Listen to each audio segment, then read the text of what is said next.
থার্স্টের এই পর্বে আপনাদের সবাইকে সুস্বাগত জানাই।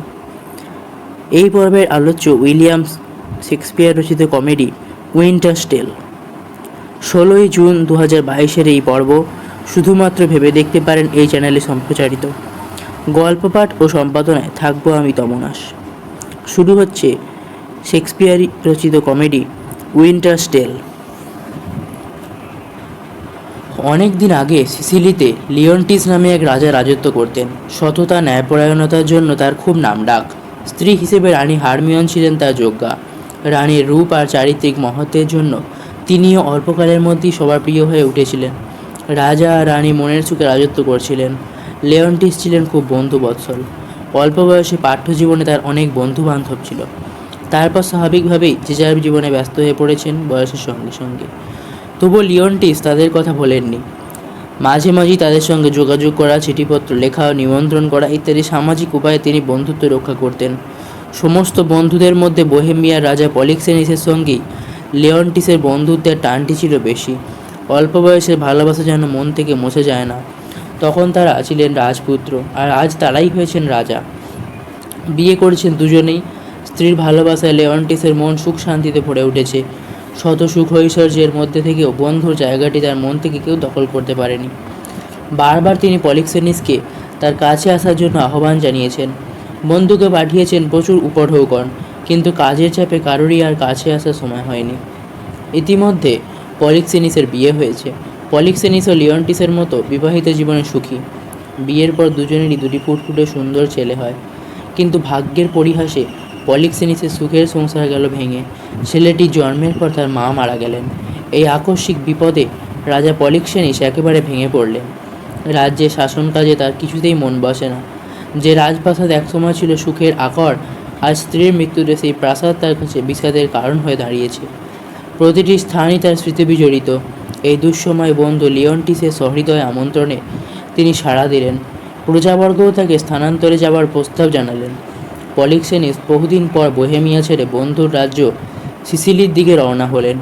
এই যাত্রা হলো বিয়োগান্তক এবং পরিণামে এর ফল হলো সুদূর প্রসারী। সিসিলিতে পৌঁছে প্রথম দিকটায় খুব ভালোই কাটছিল পলিক্সেনিসের দিনগুলি। বন্ধু ও বন্ধু প্রীতির ভালোবাসা এবং আন্তরিকতায় তার ব্যথার ক্ষতটা অনেকটা কমে গিয়েছিল। তিনি যেন তার বাল্যকালের সুখ স্মৃতিতে ডুবে গিয়েছিলেন। লিওন্টিসও নিত্য নতুনভাবে বন্ধুকে আনন্দ দেওয়ার জন্য বৈচিত্র্যময় উৎসবের আয়োজন করে চলেছিলেন। স্ত্রী হারমিয়নের প্রতি তার নির্দেশ ছিল যে তিনি যেন পলিক্সেনিসের সঙ্গে বন্ধুর মতোই আচরণ করেন। হারমিয়ন সহজ সরলভাবে তার সঙ্গে মিশতেন এবং দুই বন্ধুর উপর কথোপকথনে হাসি তামাশায় স্বচ্ছন্দে যোগ দিতেন। পলিক্সেনিস রাজ্যে ফেরবার জন্য যতবারই মনস্থির করলেন, লিওন্টিস নানা অছিলায় তার যাওয়া বন্ধ করেন। এবার তিনি যখন বোহেমিয়া যাবার দিন ঠিক করলেন, যথারীতি লিওন্টিস তাকে আরও কিছুদিন সিসিলিতে থাকার অনুরোধ করেন। হারমিয়নের অনুরোধে পলিক্সেনিস বোহেমিয়া হয়ে যাত্রা স্থগিত রাখলেন। লিওন্টিস যখন দেখলেন বন্ধু তার অনুরোধ রাখলেন না, কিন্তু হারমিয়নের কথায় অমনি থাকতে রাজি হয়ে গেলেন, তখনই তার মন হিংসায় জ্বলে উঠল। সেই থেকে তিনি এবং স্ত্রী এবং বন্ধুর প্রতি সব আচরণের মধ্যে অন্যরকম ব্যাখ্যা খুঁজতে লাগলেন। যতবারই তিনি একথা চিন্তা করলেন, ততই তার ক্রোধ উগ্র হয়ে উঠল। এদের সহজ মেলামেশা, খুশি ভাব, সব কিছুর মধ্যে এখন বিশ্বাসঘাতকতা, চারিত্রিক নীচতাই তার চোখে প্রকটভাবে ধরা দিল। তার ধারণা হলো যে স্ত্রী হারমিয়ন পলিক্সেনিসের প্রতি মনোযোগী। হিংসার আগুন ক্রমশ বাড়তে থাকলো। তার আচরণের এই অদ্ভুত পরিবর্তন বন্ধু ধরতে পারলেন, কিন্তু এই আকস্মিক পরিবর্তনের কারণ কিছুতে অনুমান করতে পারলেন না। হারমিয়ন অবশ্য এসব কিছুই বুঝতে পারেননি। তার মিষ্টি সুন্দর স্বভাব দিয়ে তিনি সবসময় স্বামীর মন জয় করতে চেয়েছেন। তাই লিওন্টিসের কাছে পলিক্সেনিসের প্রশংসা করতেও তার মনে কোনো সংশয় জাগেনি। নিতান্ত অনুগত স্ত্রীর মতোই অকপটে তিনি সব কথা স্বামীর কাছে বলেছেন। এই সহজ সরল মনের কথাগুলো তার স্বামীর ঈর্ষার অনলে ইন্ধন জুগিয়েছে। লিওন্টিসের সদ্গুণগুলো হিংসার কালো আবরণে ঢাকা পড়ে গেল। স্ত্রী বা তার বন্ধুর প্রতি তার যে অগাধ ভালোবাসা অল্প সময়ের মধ্যে তা হিংসা আর ঘৃণায় রূপান্তরিত হলো। লিওন্টিস গোপনে তার সবচেয়ে অনুগত রাজপরিষদকে ক্যামিলোকে ডেকে পাঠালেন। সমস্ত কথা তিনি খুলে বললেন তাকে। এই অন্যায়ের শাস্তি এদের পেতেই হবে। ক্যামিলোকে এই রাজরোষ মেটাতে হবে, পলিক্সেনিসকে হত্যা করতে হবে। হত্যা? এ কথা শুনে তো তিনি পাথর হয়ে গেলেন। তিনি খুবই মানি বংশের সন্তান, তাছাড়া তিনি ছিলেন যথেষ্ট জ্ঞানী ও দূরদর্শী। তিনি বুঝলেন রাজা হিতাহিত জ্ঞান হারিয়েছেন। তিনি যা বলছেন সে কথার প্রতিবাদ করার অর্থ হলো তারও মুণ্ডপাতের সূচনা। তিনি এই অকারণ হত্যা করতে, সিসিলির গৌরব নষ্ট করতে তিনি পারবেন না। প্রথমে তিনি রাজাকে মিথ্যা সন্দেহ থেকে নিবৃত্ত করার চেষ্টা করলেন। শেষে ব্যর্থ হয়ে তিনি রাজার আদেশ পালন করবেন বলে স্থির করেন। কিন্তু এই অন্যায় কাজ তিনি করতে পারবেন না কিছুতেই। অথচ রাজরোষের উগ্ররূপ তার জানা আছে, তাই তিনি রাজ্য ত্যাগ করবেন বলে মনস্থির করলেন। তিনি গোপনে পলিক্সেনিসকে হত্যার নীচ ষড়যন্ত্রের কথা জানালেন। একথাও জানালেন যে এরপর তার নিজের পক্ষে সিসিলিতে থাকার পরিণতি যে কী হবে তা তো সহজেই অনুমেয়। তাই তিনি পলিক্সেনিসের সঙ্গে গোপনে বোহেমিয়ায় রওনা হবেন। সেখানে রাজার অধীনে কোনো কাজ করবেন তিনি। ক্যামিলোর এই প্রস্তাবে পলিক্সেনিস রাজি হন। খুব তাড়াতাড়ির মধ্যে তার এই সিদ্ধান্ত স্থির হবে বলে সিসিলি ছেড়ে বোহেমিয়ার পথে যাত্রা করেন। তারা নিরাপদে পৌঁছলেন। এখানে লেওন্টিসের কোনো ষড়যন্ত্রই কার্যকারী হওয়া সম্ভব নয়। ক্যামিলো পলিক্সেনিসের রাজসভায় এক বিশিষ্ট আসন লাভ করেন এবং কালক্রমে তিনি তার স্বভাবগুণে রাজার প্রধান উপদেষ্টার পদ পেলেন। রাজার বিশ্বস্ত বন্ধুদের মধ্যে ক্যামিলো হলেন প্রধান। ক্যামিলোর সঙ্গে পলিক্সেনিসের এই হঠাৎ অন্তর্ধান হওয়া লিওন্টিসের রাগকে আরও বাড়িয়ে তোলে। লিওন্টিস এর থেকে এই প্রমাণই পেলেন যে পলিক্সেনিস সত্যিই অপরাধী। উত্তেজনা সামলাতে না পেরে সোজা তড়িৎ গতিতে রানীর কাছে গেলেন তিনি। হারমিওনকে স্পষ্টভাবে ব্যভিচারিণী বলে দোষারোপ করলেন। রানী তখন তার প্রিয় সন্তান ম্যামিলিউসের সঙ্গে খেলা করছিলেন। হঠাৎ এ ধরনের কথা শুনে তিনি ভাবলেন লেওন্টিস নিশ্চয়ই তার সঙ্গে রসিকতা করছে। কিন্তু স্বামীর প্রচণ্ড রাগ ভাব এবং উত্তেজিত অবস্থা দেখে বুঝলেন যে এটা রসিকতা নয়। বারবার তিনি স্বামীকে বোঝাতে চাইলেন যে তিনি সম্পূর্ণ উন্মাদের মতো আচরণ করতে লাগলেন। লিওন্টিসের কানে তার প্রতিবাদে স্বরটুকুও পৌঁছল না। হারমিওনের কোল থেকে শিশুপুত্রকে ছিনিয়ে নিয়ে রানীকে কারাগারে বন্দি করার নির্দেশ দিলেন। মাত্র দু একটি পরিচারিকা তার সঙ্গে থাকবে। শিশু ম্যামেলিও সেই টানাটানির মধ্যে ভয়ে কাঁদতে লাগলো। মাকে ছেড়ে সে এক মুহূর্ত থাকতে পারে না। স্বামীর এই অদ্ভুত ব্যবহারে হারমিওন অবাক হলেন। তার দু চোখ বেয়ে নামলো জলের ধারা। বিধাতার কি অভিশাপ? অন্তর্মহলের সহচারীরাও অবাক হয়ে গেল। বিনা কারণে এই অত্যাচার কেন? হারমিওনের মতো নিষ্পাপ সুন্দর মেয়ের ভাগ্যে এ কি মিথ্যা অপবাদ? এদিকে মাকে ছেড়ে ম্যামেলিউস ক্রমাগত কেঁদেই চলেছে। সে কিছুতেই খাবে না। ধীরে ধীরে শিশুর সুন্দর শরীর শুকিয়ে যেতে লাগলো। ঘুমের ঘোরে সে খালি দুঃস্বপ্ন দেখে আর চিৎকার করে কাঁদে। লেওন্টিস যাই বলুক না কেন, রাজ্যের আর কোনো লোকই এ কথায় বিশ্বাস করতে পারেননি। স্বামীর প্রতি হারমিওনের ভালোবাসা, তার সততা, তার মহত্বের ওপর সকলের আস্থা ছিল। রাজ্যের কিছু গণ্যমান্য ব্যক্তি রাজার কাছে রানীর নির্দোষিতার কথা জানাতে গেলেন। রানীমা কারাগারে বন্দিনী, একথা কেউ ভাবতে পারলেন না। কিন্তু রাজা কারো কোনো কথাতেই টললেন না। শেষ পর্যন্ত ঠিক হলো যে ডেলফিতে রাজা দুজন কর্মচারীকে পাঠাবেন। গ্রিসের ডেলফি শহরে সূর্য দেবতার মন্দির আছে। তখন সবাই বিশ্বাস করতেন যে এই অ্যাপোলো দেবতার মন্দিরে দেবতার পূজারিনীদের মুখ থেকে সত্য কথা শুনতে পাওয়া যায়। এই বাণীকে সকলে চূড়ান্ত সত্য বলে মেনে নেয়। এমনকি রাজাও ওই দৈববাণীকে উপেক্ষা করতে পারেন না। লেওন্টিস দুজন বিশ্বস্ত কর্মচারীকে ডেলফিতে পাঠালেন। যে রানী চরিত্রহীনা কিনা, পলিক্সেনিস বিশ্বাসঘাতক কিনা, এই তথ্যের সঠিক উত্তর সূর্য দেবতার উপাসিকাদের মুখ থেকেই জানতে হবে। ইতিমধ্যে কারাগারে হারমিওনের এক সুন্দর ফুটফুটে মেয়ে হলো। সমস্ত দুঃখের মধ্যেও মেয়ের মুখের দিকে তাকিয়ে রানী আনন্দ পেলেন। সব জ্বালা তিনি ভুলতে চান মেয়েটিকে বুকে জড়িয়ে। মেয়ের সেবা যত্ন করতে করতে তার দিন কেটে যায়। কিন্তু এটুকু সুখ তার কপালে রইল না। একদিন হারমিওনের প্রিয় বান্ধবী পলিনা কারাগারের বাইরে এলেন। বান্ধবীর কষ্ট, এই অপমান পলিনা সহ্য করতে পারলেন না। তিনি কারাগারের দরজায় দাঁড়িয়ে রানীর পরিচারিকাকে ডেকে বললেন শিশু সন্তানটিকে তার কাছে দিতে। হারমিওনের হয়ে তিনি রাজার কাছে আবেদন করবেন। তার দৃঢ় বিশ্বাসে ফুলের মতো পবিত্র শিশুর মুখ দেখে রাজা সব অভিমান ভুলে যাবেন। পলিনা মেয়েটিকে বুকের মধ্যে জড়িয়ে সাহসে ভর করে রাজার মুখোমুখি দাঁড়ালেন। শিশুটিকে রাজার পায়ের কাছে শুইয়ে দিয়ে দৃঢ়তার সঙ্গে রাজার নিষ্ঠুর ব্যবহারের তীব্র নিন্দা করলেন। এ ব্যাপারে হারমিওন যে সম্পূর্ণ নিরপরাধ সে কথা তিনি জানালেন। কিন্তু লিওন্টিসের পাথর হৃদয়। শিশুটিকে তিনি নিজের সন্তান বলেই স্বীকার করতে চাইলেন না। উপরন্তু পলিনাকে তার সামনে থেকে দূর করে দিলেন। রাজার বিশ্বস্ত অনুচর অ্যান্টিগোনাস সেখানে এসে উপস্থিত হলেন। ইনি পলিনার স্বামী। অ্যান্টিগোনাসকে ডাকলেন তিনি। পলিনার ঔদ্ধত্যের জন্য যথেষ্ট তিরস্কার করলেন এবং এর শাস্তিস্বরূপ তিনি অ্যান্টিগোনাসকে এই শিশুটিকে হত্যা করবার আদেশ করেন। প্রভুর এই ভয়ঙ্কর আদেশ পালন করা অ্যান্টিগোনাসের পক্ষে অসম্ভব। তিনি রাজার কাছে প্রতিশ্রুতি দিলেন যে এই আদেশ ছাড়া আর যে আদেশে লিওন্টিস করবেন তা তিনি অবশ্য পালন করবেন। রাজা এবার অ্যান্টিগোনাসকে আদেশ করলেন যে শিশুটিকে নিয়ে সমুদ্র পার করে কোনো জনহীন প্রান্তরে রেখে আসতে হবে, তাহলে অবশ্যই শিশুটি মরবে। তবে এই আদেশ যদি অ্যান্টিগোনাস যথাযথ পালন না করেন তবে তার শাস্তি হবে মৃত্যুদণ্ড। সে মৃত্যুর যন্ত্রণা থেকে পলিনাও ছাড় পাবে না। অ্যান্টিগোনাস লিওন্টিসের কথা মতো শিশুটিকে নিয়ে বেরিয়ে পড়লেন। সূর্যদেবের সিদ্ধান্ত জানবার জন্য দুজন বিশ্বস্ত কর্মচারী ডেলফির পথে রওনা হলেন। কিন্তু লিওন্টিস এতই অধৈর্য হয়ে পড়লেন যে তাদের ফেরার পথ পর্যন্ত অপেক্ষা করতে পারলেন না। ইতিমধ্যে তিনি রানীর চারিত্রিক সততা বিচারের জন্য তাকে প্রকাশ্য আদালতে উপস্থিত করালেন। ন্যায় বিচারের নামে অন্যায় আরও কিছু বাড়ল। রাজ্যের বিশিষ্ট জনসমাবেশের মধ্যে রানীকে চরিত্রহীনতার দুর্নাম দিয়ে অকারণে প্রচুর তিরস্কৃত করা হলো। এত দুঃখ পেয়েও হারমিওন সত্যকে গোপন করতে পারেননি। তিনি বারবার বলতে লাগলেন যে পলিক্সেনিস এবং ক্যামিলো দুজনেই সম্পূর্ণ নির্দোষ। এর পরিণতি কোথায় তা তিনি ভালোভাবেই বুঝতে পারছেন, তবু তিনি সত্যকে প্রকাশ করবেনই। মৃত্যুতে তার ভয় নেই। তার বুক থেকে ছেলে মেয়ে কেড়ে নেওয়া হয়েছে। তিনি হারিয়েছেন স্বামীর ভালোবাসা।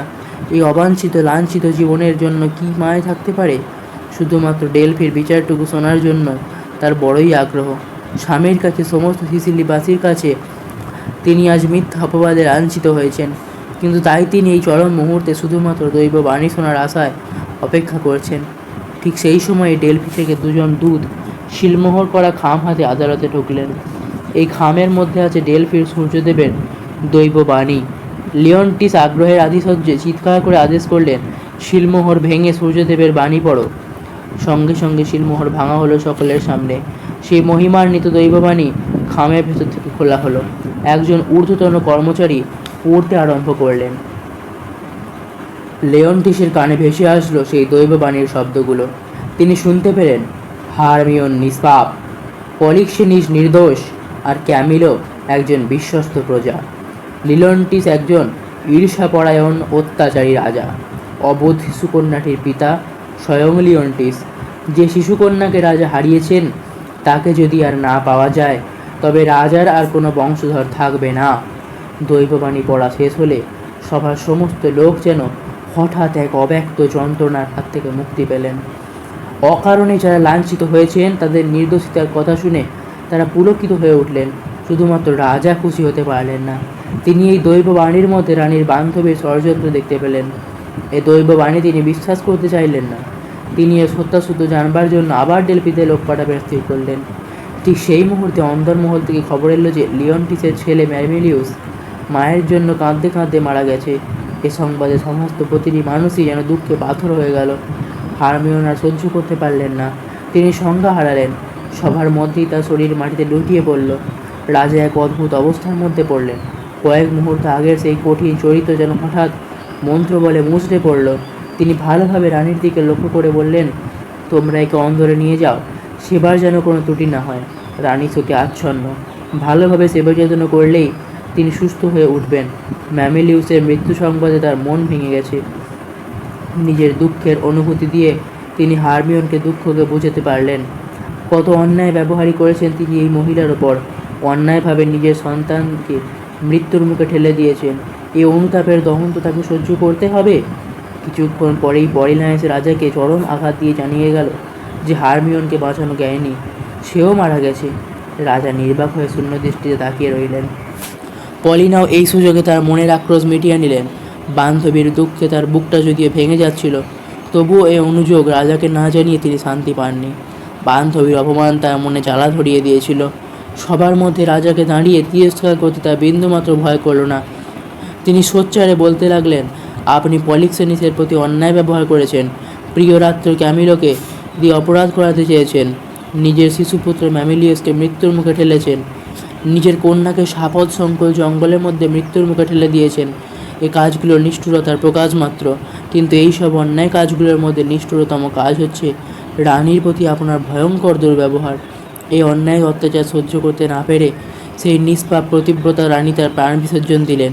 গভীর ঘৃণার সঙ্গে পলিনা কথাগুলি বললেন। কথা বলার সময় একবারের জন্যও চিন্তা করলেন না যে রাজা এর জন্য তাকে শাস্তি দিতে পারেন। লিওন্টিসের মধ্যে এক অদ্ভুত ভাবান্তর দেখা গেল। হঠাৎ জ্বলে ওঠা আগুনে কে যেন জল ঢেলে দিল। পলিনার কথায় তিনি শাস্তি দেওয়া তো দূরের কথা, রাগভাবও প্রকাশ করলেন না। তার মনের মধ্যে এখন একটিই মাত্র ইচ্ছা, যে অন্যায় তিনি করেছেন তা যতটা সম্ভব সংশোধন করা। তিনি পলিনার তিরস্কারের প্রতিবাদ না করে বললেন, তুমি আমার বিরুদ্ধে যা যা বলেছ সবই ঠিক, এ তিরস্কার আমার প্রাপ্য।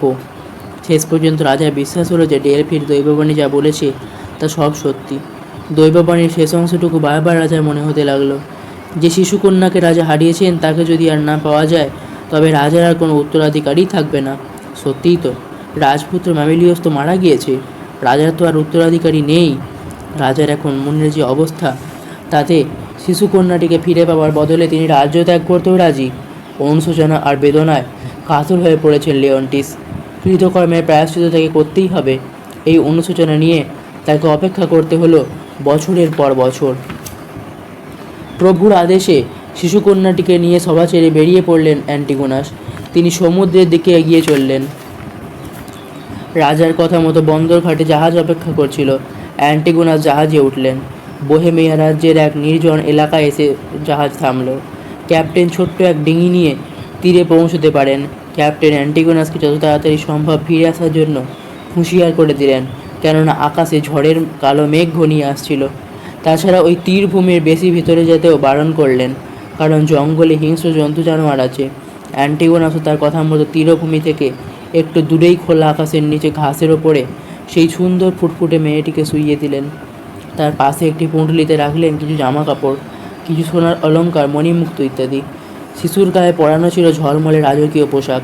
অ্যান্টিগোনাস সেই পোশাকের ওরফে এক টুকরো কাগজ এঁটে দিলেন, যাতে পরিষ্কারভাবে লেখা ছিল এর নাম পারডিটা। এই শিশুটি অতি সম্ভ্রান্ত বংশের সন্তান।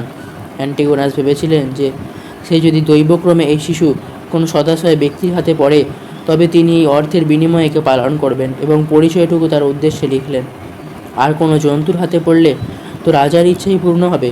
এই কথা ভাবতে ভাবতে যখন অ্যান্টিগোনাস নৌকার দিকে এগিয়ে আসছিলেন, সেই সময় তিনি এক ভল্লুকের হাতে পড়লেন। অ্যান্টিগোনাস আর নৌকায় ফিরে আসতে পারলেন না। সেই তীরভূমিতে রক্তাক্ত ক্ষতবিক্ষত অবস্থায় মারা গেলেন। এদিকে জাহাজের ক্যাপ্টেন অ্যান্টিগোনাসের জন্য অপেক্ষা করতে গিয়ে সমুদ্রের প্রচণ্ড ঝড়ের মুখে পড়েন। ঝড়ের আঘাতে জাহাজ টুকরো টুকরো হয়ে কোথায় ভেসে গেল। লিওন্টিসের ছোট্ট মেয়েটিকে কোথায় রেখে আসা হলো সে কথা কেউ জানতে পারলেন না। ঈর্ষায় উন্মত্ত লিওন্টিস সব পেয়ে সব হারালেন সজ্জন বন্ধুদের, হারালেন স্ত্রী পুত্র কন্যা, হারালেন প্রজাদের ভালোবাসা। গভীর শোক আর অনুতাপের জ্বালা সহ্য করে তাকে দীর্ঘ 16টি বছর কাটাতে হলো। নিয়তির খেলা বোঝা ভার। যে শিশুটিকে নির্জন দ্বীপে ফেলে আসলেন অ্যান্টিগোনাস এবং নিজেই হলেন ভল্লুকের শিকার, সে শিশুটিকে রক্ষা করার জন্য ভগবান এসে দাঁড়ালেন। এক বৃদ্ধ মেষপালক ঝোপের মধ্যে মেয়েটিকে দেখতে পেলেন। তার পোশাক পরিচ্ছদ দেখে তিনি বুঝতে পারলেন যে এ শিশু কোনো সম্ভ্রান্ত ঘরের সন্তান। তারপর পুঁটলির মধ্যে বহু মূল্যবান মণিরত্ন আর তার পরিচয়পত্র দেখে বুঝলেন তার অনুমান ঠিক। একটু আগেই এক যুবকের সঙ্গে বৃদ্ধ মেষপালকের সাক্ষাৎ হয়। সেই যুবকটি বলেছিল যে নাকি নিজের চোখে দেখেছে যে সমুদ্র পাড়ে একটা ভল্লুক একটা মানুষকে মারছে, আর সেই সময় উঠেছিল প্রচণ্ড ঝড়। সমুদ্রের বুকে সেই তাণ্ডব লীলা, সেই ঝড়ের দাপটে একটা জাহাজকে নাকি সে ডুবে যেতে দেখেছে।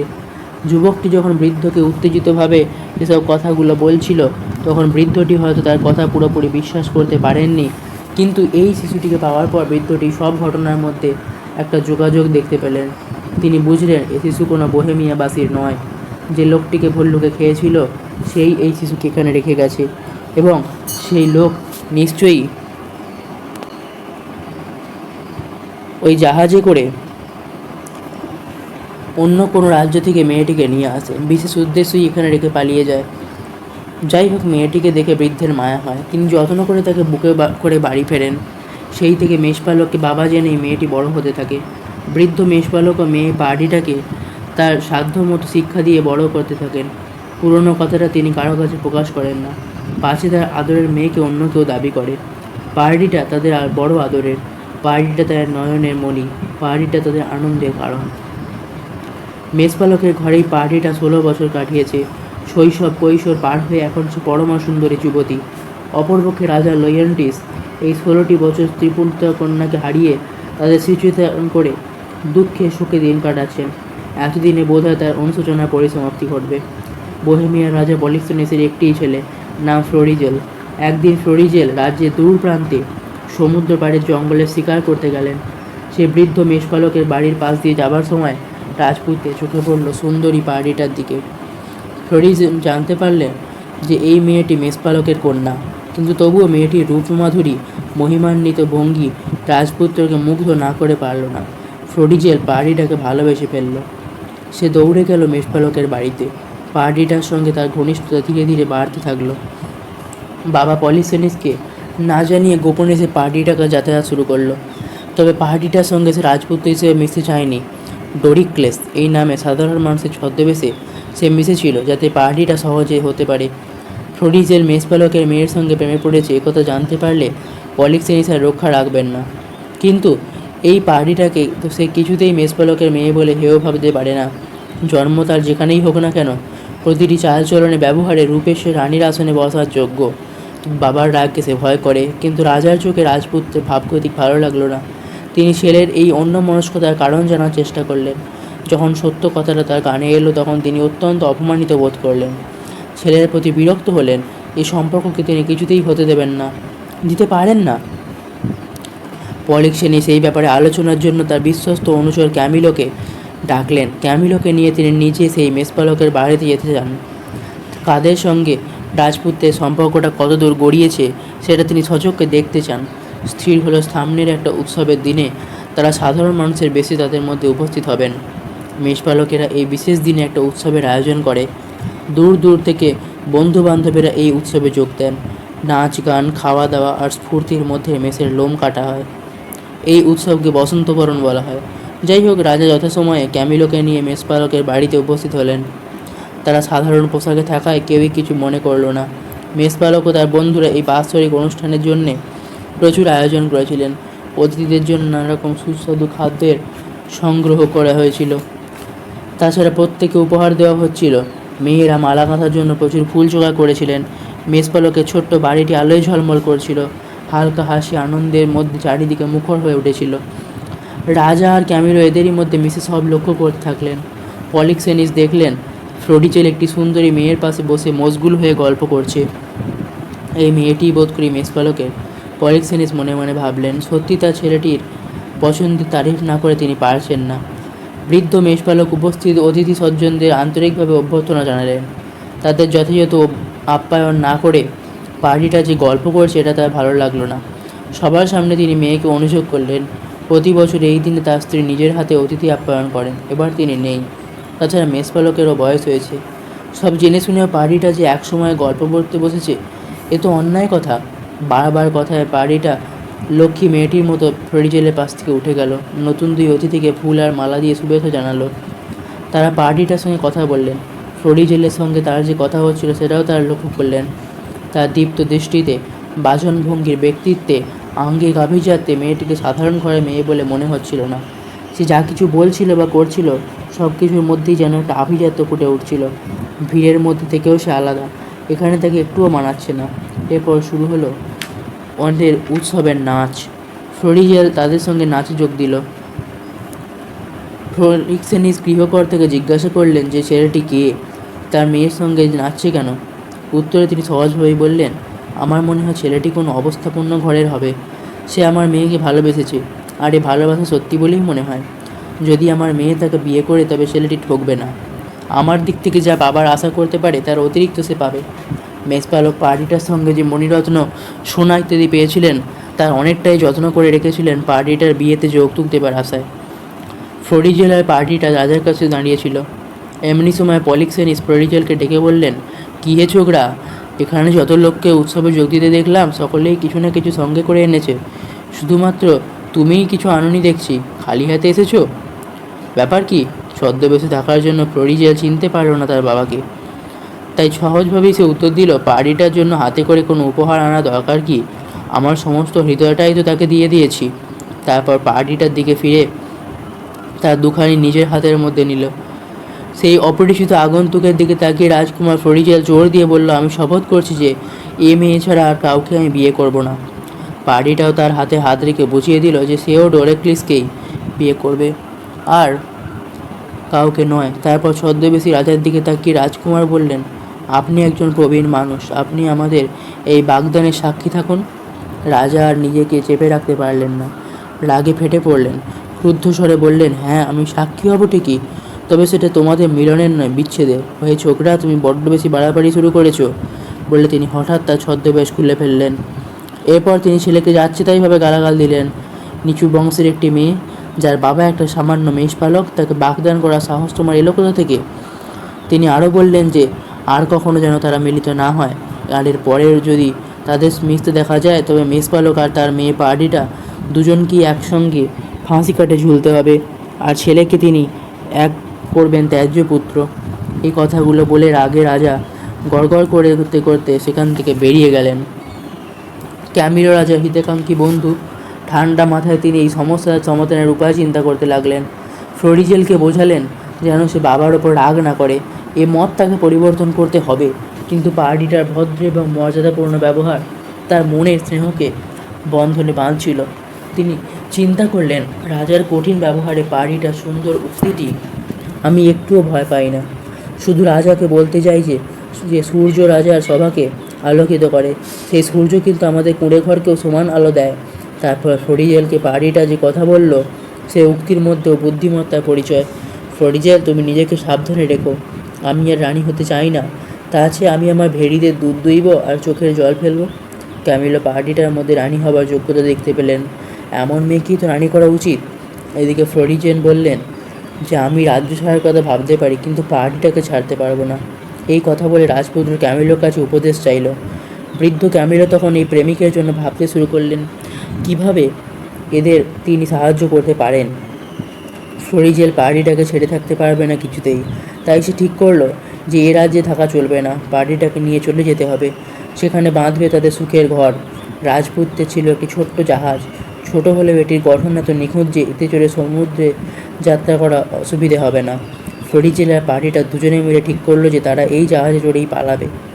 ক্যামিলো যখন তাদের গোপন ইচ্ছাটি জানতে পারলেন, তখন তার মনে এক নতুন উপায় দেখা দিল।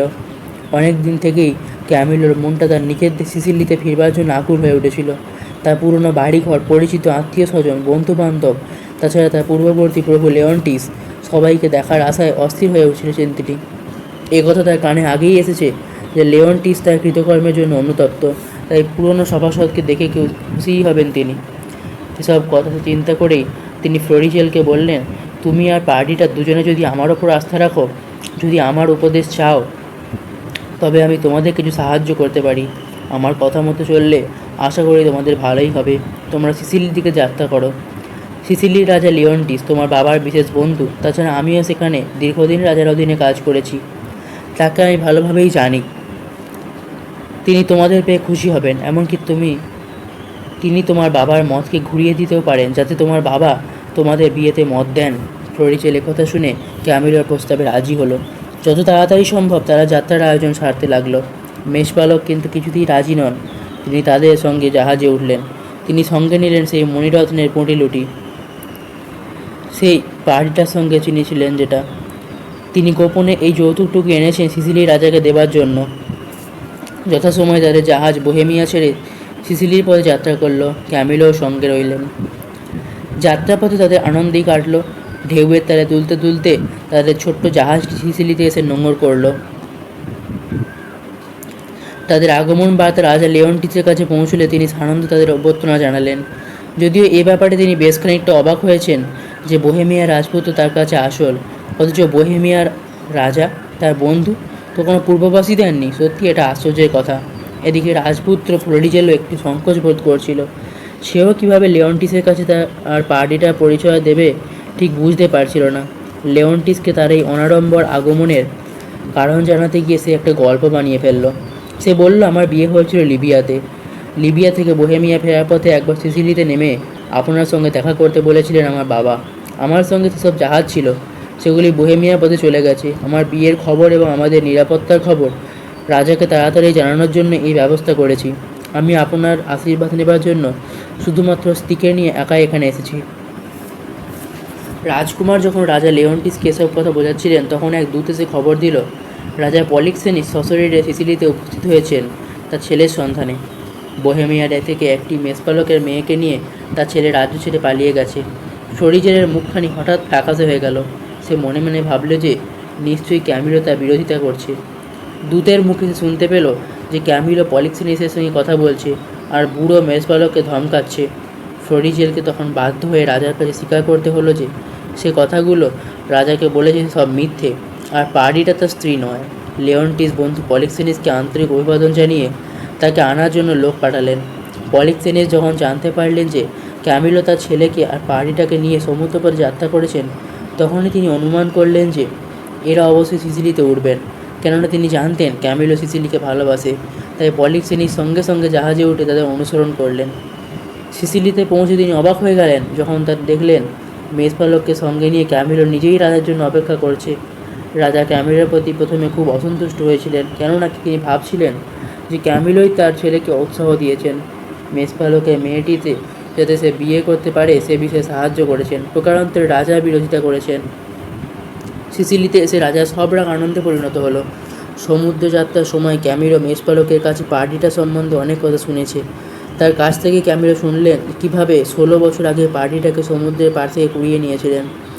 যখন মেষপালক তাকে মণিরত্নগুলো দেখিয়েছিল যেগুলো পার্টিটার সঙ্গে রাখা ছিল, তখন ক্যামিলো বুঝতে পেরেছিলেন যে এই পার্টিটা কোনো অভিজাত বংশের মেয়ে। এরপরই তার মনে হলো হয়তো এই সেই মেয়ে যাকে অ্যান্টিগোনা সমুদ্রের পাড়ে ফেলে এসেছিল। একথা চিন্তা করার সঙ্গে সঙ্গে রানী হারমিওনের সঙ্গে পার্টিটা একটা অদ্ভুত মিল রয়েছে বলে তার মনে হলো। ক্যামিলো যেন মনস্থির করে নিলেন এই মেয়েটি অবশ্যই হারমিওনের। পলিক্সেনিসকে দেখা মাত্রই ক্যামিলো সব কথাগুলো জানালেন। পার্টিটা মেষপালকের মেয়ে নয়, সে রানী হারমিওনের কন্যা। সুন্দরী লাবণ্যময়ী পার্টিটা যাকে ফ্লোরিজেল বিয়ে করতে চাইছে সে তার বন্ধু সিসিলিরাজ লিওন্টিসের মেয়ে। রাজা পলিক্সেনিসের মনে বিস্ময়ের সীমা রইল না। সমস্ত সংশয় মুক্ত হলো যখন রাজা লিওন্টিসের সামনে মেষপালক রানী হারমিওনের আংরাখা আর মণিরত্নগুলো দেখালেন। রাজা সব দেখে চিনতে পারলেন। আঙ্গরাখার ওপরে যে কাগজটি পিন দিয়ে আটকানো ছিল তার ওপর লেখাগুলো দেখেও তিনি চিনতে পারলেন এই যে তারই বিশ্বস্ত অনুচর অ্যান্টিগোনাসের হাতে লেখা। যখন ফ্লোরিজেল পার্টিটাকে নিয়ে সর্বপ্রথম তার সামনে হাজির হয়েছিল, তখন পার্টিটার মধ্যে লিওন্টিস তার হারানো স্ত্রীকে দেখতে পেয়েছিলেন, কিন্তু কোনো কথাই বিষয়ে প্রকাশ করেননি। ভেবেছেন অবাস্তব কথা ভেবে কী লাভ। কিন্তু যখন জানতে পারলেন যে সে তার রানীরই সন্তান, রাজার মনে আনন্দের বাণ ডাকল। ডেলফির সেই দৈববাণী তিনি শুনতে পেলেন যে হারিয়ে গেছে, তাকে যদি আর না পাওয়া যায় তবে রাজার বংশে কোনো উত্তরাধিকারী থাকবে না। তার যেন চিৎকার করে বলতে ইচ্ছে হলো, হ্যাঁ সত্যি, এক দুদিনে সেই হারানো মেয়েকে পাওয়া গিয়েছে। মেয়ে জামাইকে আমার শুভেচ্ছা এবং স্বাগত জানাই। আমার মেয়ে এখন আমার বংশের উত্তরাধিকারী। আমার জামাই আমার পুরনো বন্ধু বোহেমিয়ার রাজা পলিক্সেনিসের একমাত্র সন্তান। আমার বংশের উত্তরাধিকার শূন্য হয়নি। ডেলফির সেই মহতী দৈববাণীকে আমার সশ্রদ্ধ প্রণাম জানাই। এই আনন্দ সবার প্রতিটি মানুষকেই মুখর করে তুলল। এই স্বতঃস্ফূর্ত উচ্ছ্বাসের মুহূর্তে আরও একটি চমক সবার জন্য অপেক্ষা করল। চতুর্দশী এবার পূর্ণিমায় পড়ল। রাজা লিওন্টিস যখন তার নতুন দেখা মেয়েটির রূপের মধ্যে দিয়ে তার মাকেই একদৃষ্টিতে দেখছিলেন, তখন পলিনা সবার মধ্যে ঢুকলেন। তিনি রাজাকে তার বাড়িতে যাওয়ার অনুরোধ করলেন। নিপুণ এক শিল্পীতে দিয়ে পলিনা হারমিওনের এক মূর্তি তৈরি করিয়েছে। রাজা লিওন্টিসকে সেই অপূর্ব ভাস্কর্য দেখানোর জন্য তার অনুরোধ। রাজা পার্টিটাকে সঙ্গে নিয়ে চললেন পলিনার বাড়ির দিকে। পলিনা মূর্তির সামনে থেকে পর্দা সরিয়ে দিলেন। রাজা চোখের সামনে কি দেখছেন? নিজের চোখে দেখছেন। নিজের চোখে বিশ্বাস করতে পারছেন না। তিনি কি করবেন বুঝতে পারছেন না। এত অপূর্ব ভাস্কর্য যে মনে হয় যেন তার ওই হারমিওনি তার সামনে দাঁড়িয়েছে।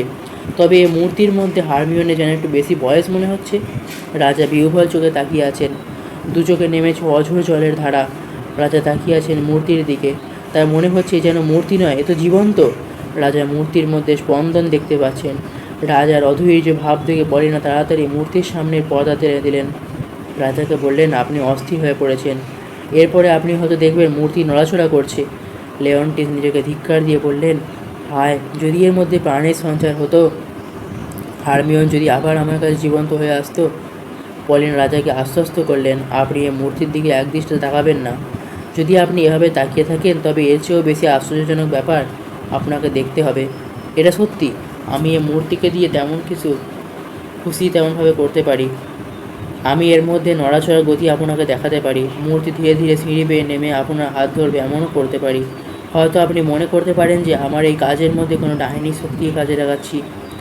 রাজা আগ্রহে সুরে বললেন যে তুমি তাকে যেভাবে খুশি আমাকে দেখাতে পারো। তাকে শুধুমাত্র দেখতে পেলেই আমি শান্তি পাবো। তার কণ্ঠস্বর যদি একটিবার শোনাতে পারো তাহলে আমি 16 বছর আগে ফিরে যেতে পারি। সেই স্বর তুমি আমাকে শোনাও যাতে আমি একটু শান্তি পাই। তখন পলিনার ইঙ্গিতে ভেতর থেকে গানের সুর বেজে উঠল। পর্দা আবার ধীরে ধীরে খুলে গেল। সেই সুন্দর মিষ্টি সুরের সঙ্গে সঙ্গে রানী হারমিয়ন সেই বেদি থেকে ধীরে পদক্ষেপে নেমে আসলেন সিঁড়ি বেয়ে। জড়িয়ে ধরলেন লিওন্টিসকে। রাজা স্পষ্ট অনুভব করলেন রানীর হাতের স্পর্শ। তিনি বুঝলেন যে হাত তার কাঁধ জড়িয়ে আছে সে তো মৃত মানুষের হাত নয়, এ তো মূর্তি নয়, তবে কি? বিহ্বল হয়ে পড়লেন। হারমিয়নে লিওন্টিসকে নিবিড় করে নিলেন। দীর্ঘ 16 বছর হারমিয়ন স্বামীর কাছ থেকে বিচ্ছিন্ন হয়ে গেছেন। সেই বিচারালয় থেকে মূর্ছিতা অবস্থায় তাকে নিয়ে যাওয়া হয়েছিল, আর পলিনা রাজার কাছে তাকে মৃতা বলে ঘোষণা করেছিলেন। কেননা সব কিছু অপরাধ ক্ষমা করে নিলেও তার মেয়ের প্রতি অমানসিক নিষ্ঠুর ব্যবহারকে তিনি কিছুতেই ক্ষমা করতে পারেননি। তিনি অসীম লজ্জায় ঘৃণায় পলিনার বাড়িতে নিজেকে লুকিয়ে রেখেছিলেন। রাজার কাছে নিজেকে প্রকাশ করবার ইচ্ছা তার একটুও ছিল না। ঠিক করেছিলেন যে দৈববাণীর কথা মতো যদি তার মেয়েকে আবার ফিরে পান তবেই তিনি ধরা দেবেন। তাই যখন তিনি এসেছেন, জানতে পারলেন যে তার সেই মেয়েটি আবার দৈব বলে সিসিলিতেই ফিরে এসেছে, তখন তিনি আর না ধরা দিয়ে পারলেন না। হারমিয়নের সঙ্গে লিওন্টিসের মিলন ঘটানোর বুদ্ধিটি পলিনার আবিষ্কার, যাতে করে হারমিয়ন রাজার আকুলতা বুঝতে পারেন। পলিক্সিনি সেই পরিপূর্ণ আনন্দে সভায় যোগ দিলেন। লিওন্টিস আবার ফিরে পেলেন তার পুরনো বন্ধুকে। বহুদিনের ছিন্ন সম্পর্ক আবার জোড়া লাগলো। পার্ডিটা আর ফ্লোরিজেলের বিয়ের সঙ্গে সঙ্গে তাদের পুরনো সম্পর্কের নতুন সম্পর্ক গড়ে উঠল। এখানেই শেষ হলো উইলিয়াম শেক্সপিয়ার রচিত কমেডি উইন্টারস টেল। 16 জুন 2022-এর এই পর্ব শুধুমাত্র ভেবে দেখতে পারেন এই চ্যানেলে সম্প্রচারিত। গল্প পাঠ ও সম্পাদনায় ছিলাম আমি তমনাশ। এখানেই শেষ হচ্ছে কমেডি উইন্টারস টেল। আর 23 জুন 2022 আগামী পর্বে দেখুন টাইটাস এন্ড্রোনিকাস, উইলিয়াম শেক্সপিয়ার রচিত। শুধুমাত্র ভেবে দেখতে পারেন এই চ্যানেলে। ধন্যবাদ।